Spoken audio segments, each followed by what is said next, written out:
हम लोग वीमा के अनुप्रयोग पढ़ रहे थे। आज हम लोग वीमा के दूसरा अनुप्रयोग देखते हैं। तो दूसरा अनुप्रयोग क्या है? अज्ञात राशि की वीमा ज्ञात करना। अज्ञात राशि की वीमा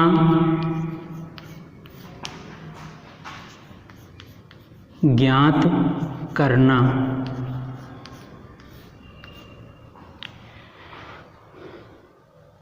इसको हम लोग उदाहरण से समझते हैं। जैसे मान लीजिए हमारे पास सूत्र दिया है V बराबर U प्लस K T। यहाँ पर V क्या है? अंतिम वेग।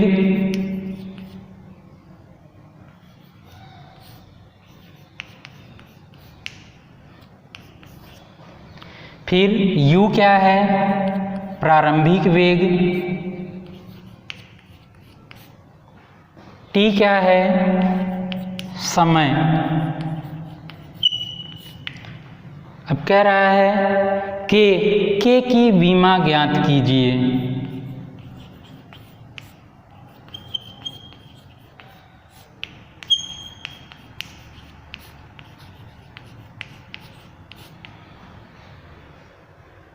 ठीक है, ये हमारे पास K की वीमा ज्ञात करने का प्रश्न है।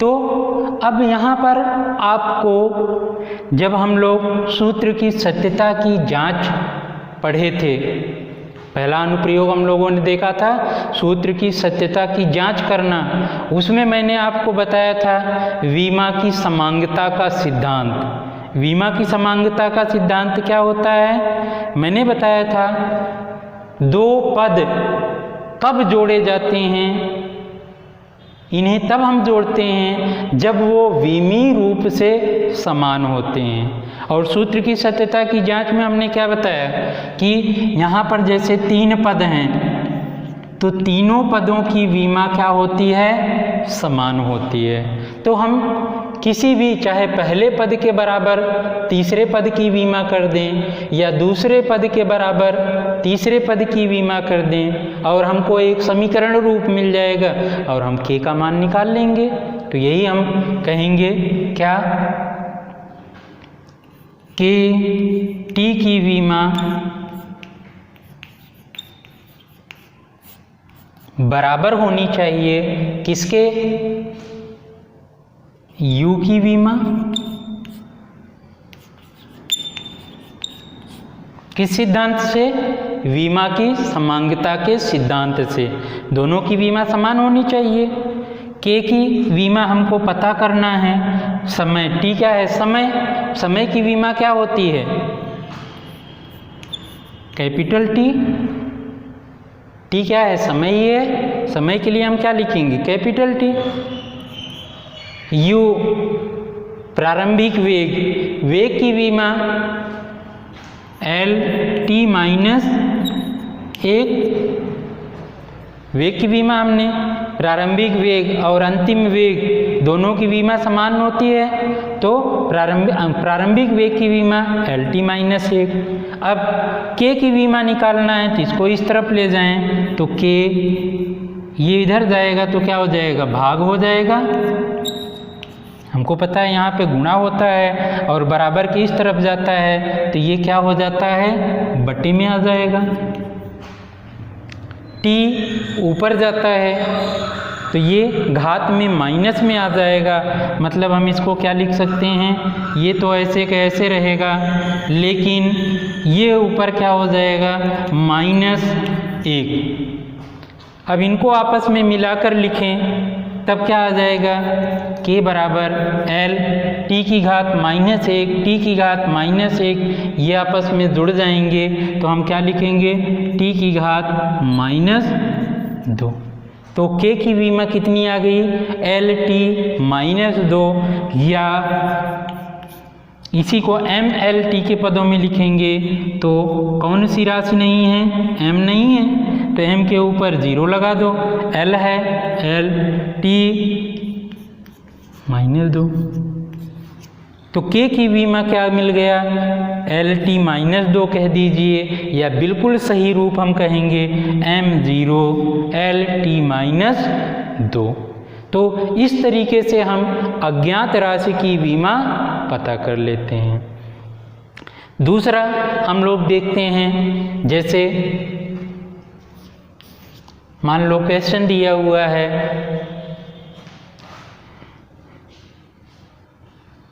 S बराबर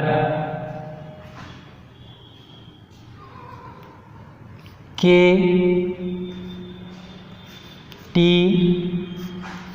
प्लस हाफ, इसको ए कर दो, के, लेकिन ये तो आ जाता है, इसके लिए हम कहेंगे x, a x t plus y t square. अब यहाँ पर क्या है, s तो है दूरी, t क्या है समय, और x y की विमा ज्ञात करो। हमको इसमें x और y की विमा बताना है कि x की विमा क्या होगी और y की विमा क्या होगी।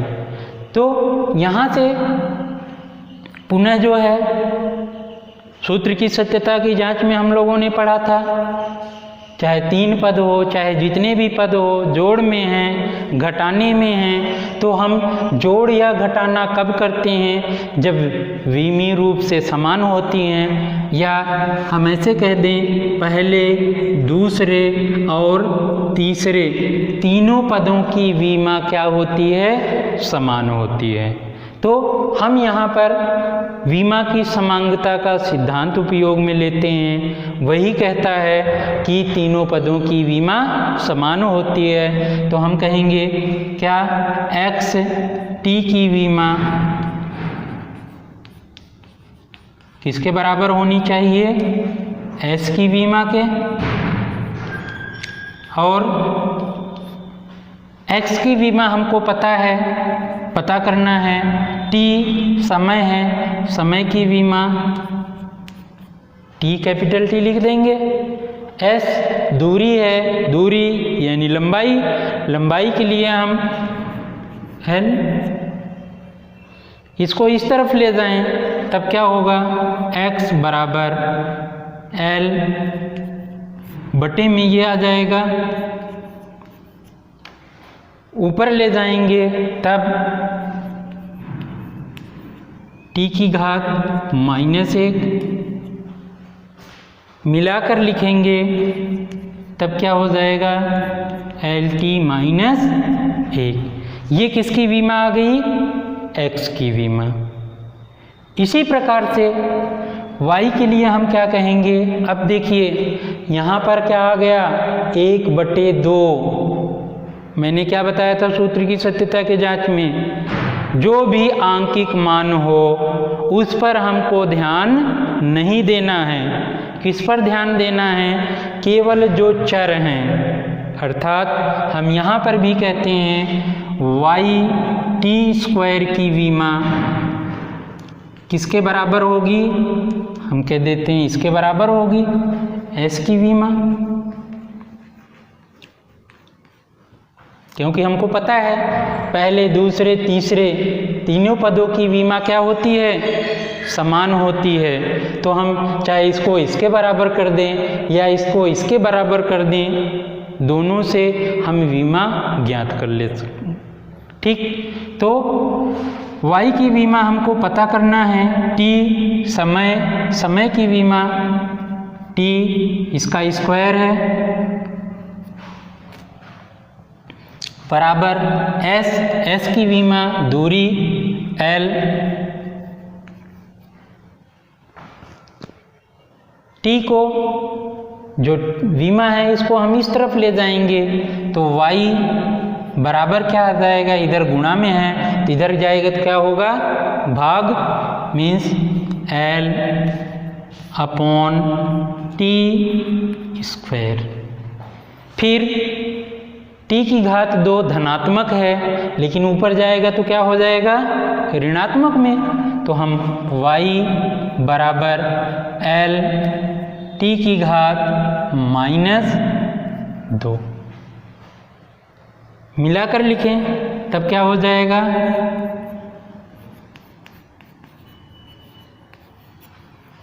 ये आ जाता है y की विमा, x की विमा LT-1, यही तो ज्ञात करना था x की और y की विमा। अब इस चीज को और एक ध्यान दो, जैसे पहले में हमारा क्या था v बराबर u प्लस के टी, ये हमारा गति का प्रथम समीकरण तो है। प्रथम समीकरण क्या होता है v equal to u plus a t, a के की जगह क्या लिखा है ए, त्वरण ही तो है, त्वरण की विमा क्या आती थी LT-2, मतलब हमारा ये बिल्कुल सही है। दूसरा, हमको जो है कोई भी राशि ऐसे दे सकता है, उसकी विमा निकालना है तो हम निकाल सकते हैं। एक और उदाहरण लेते हैं, थोड़ा सा अब लेवल हम अपना अप करते हैं, जिसमें क्योंकि इस तरीके के प्रश्न आपको कंपटीशन में भी देखने को मिलते हैं। तो यहाँ पर दूसरा प्रश्न है,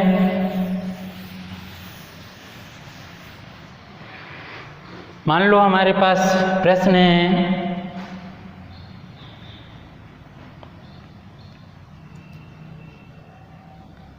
v स्क्वायर बराबर कर देते हैं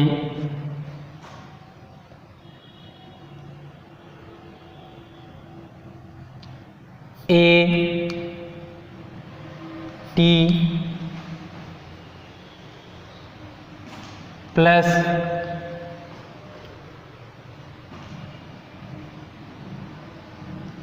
to B T upon x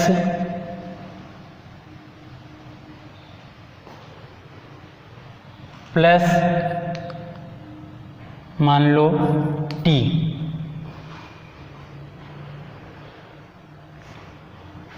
ठीक है, अब देखिए यहाँ पे बी एक्स न करके हम सी करते हैं, ए बी सी। अब यहाँ पर क्या है, वी क्या है अंतिम वेग,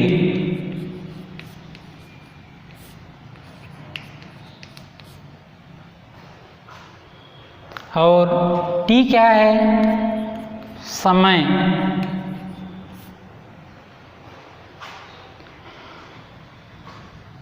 ए बी और सी की विमा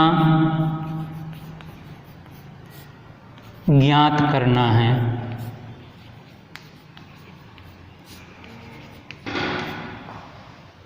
प्रश्न क्या है, ध्यान से देखिए, v स्क्वायर बराबर A T plus two B T upon में c प्लस टी।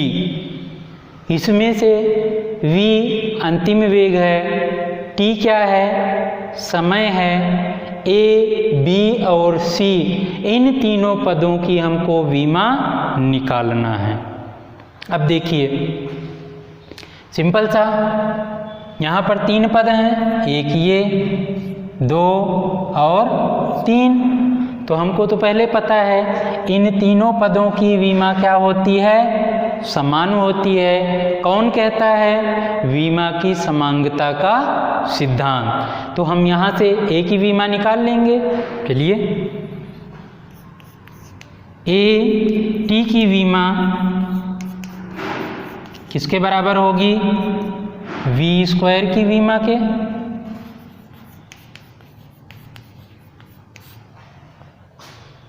ए की वीमा पता करना है, टी की वीमा हमको पता है, वेग की वीमा क्या होती है, एल टी माइनस 1। वेग की वीमा एल टी माइनस 1 स्क्वायर है, तो इसका भी स्क्वायर कर देंगे। अब देखिए इसको इस तरफ ले जाएं टी को, तब क्या होगा। अब ये चीज़ आपको पता है क्या, एल और टी माइनस ए की घात 2 है, तो इसको हम क्या लिख सकते हैं, ऐसे लिख सकते हैं,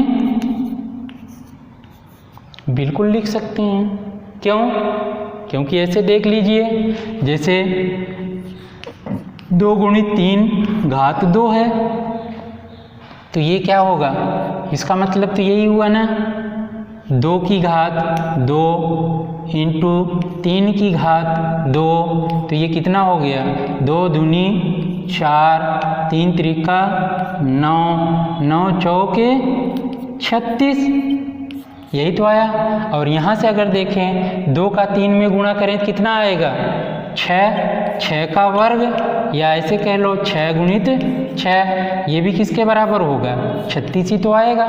मतलब चाहे इस तरीके से लिखा है तो हम इसको ऐसे लिख सकते हैं, बिल्कुल सही। हाँ चलो, अब हम अर्थात यहाँ पर लिखा है पूरे की घात 2, तो हम इसको लिख सकते हैं एल की घात 2 टी की घात माइनस 2, मतलब इसके सीधे घातांक से हम गुणा कर देते हैं। अब देखो ये इधर गुणा में था, इधर आएगा तो क्या हो जाएगा, भाग में हो जाएगा। ऊपर ले जाएंगे तब क्या लिखेंगे, तो हम कहेंगे एल स्क्वायर टी माइनस 2, ये ऊपर जाएगा टी माइनस 1। संयुक्त रूप में लिखते हैं तब क्या हो जाएगा, एल की घात 2 टी की घात माइनस 3। ये किसकी वीमा आ जाती है, ए की वीमा। ए की वीमा पता चल गया। चलो आगे चलते हैं। अब देखिए बी की वीमा पहले नहीं पता करेंगे, किसकी वीमा, पहले सी की वीमा। तो यहाँ पर आप ध्यान दोगे, पुनः हम वीमा की समांगता का सिद्धांत लगाते हैं। वीमा का समांगता का सिद्धांत क्या कहता है, दो राशियां आपस में जोड़ी जा रही हैं, कब जोड़ी जाती हैं, जब दोनों की वीमा समान हो। बिल्कुल सही। तो हम यहाँ से क्या कहेंगे, सी की वीमा किसके बराबर होगी, टी की वीमा के।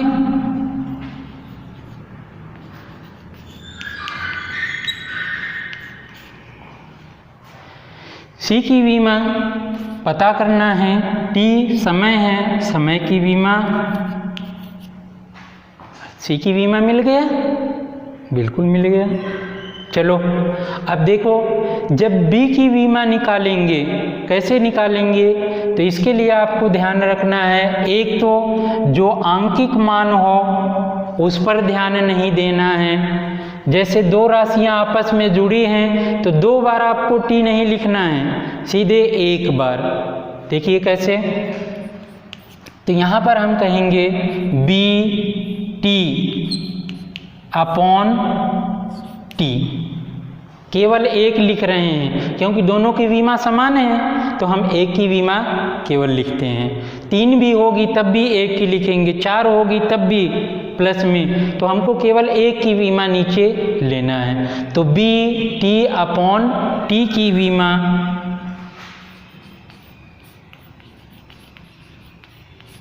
किसके बराबर होनी चाहिए, तो ये एक पूरा पद है, इसकी वीमा चाहे इसके पूरे के बराबर कर दो या इसके बराबर कर दो, तो हम कहते हैं वी स्क्वायर की वीमा। टी से टी ऐसे यहीं से कैंसिल हो गया, या चाहे टी की वीमा लिख दो, इसकी वीमा लिख दो, फिर भी कैंसिल हो जाएंगे। तो बी की वीमा बराबर हो जाएगा, वी क्या है, वेग, वेग की वीमा क्या है, वेग की हम वीमा लिख चुके हैं एल टी माइनस 1,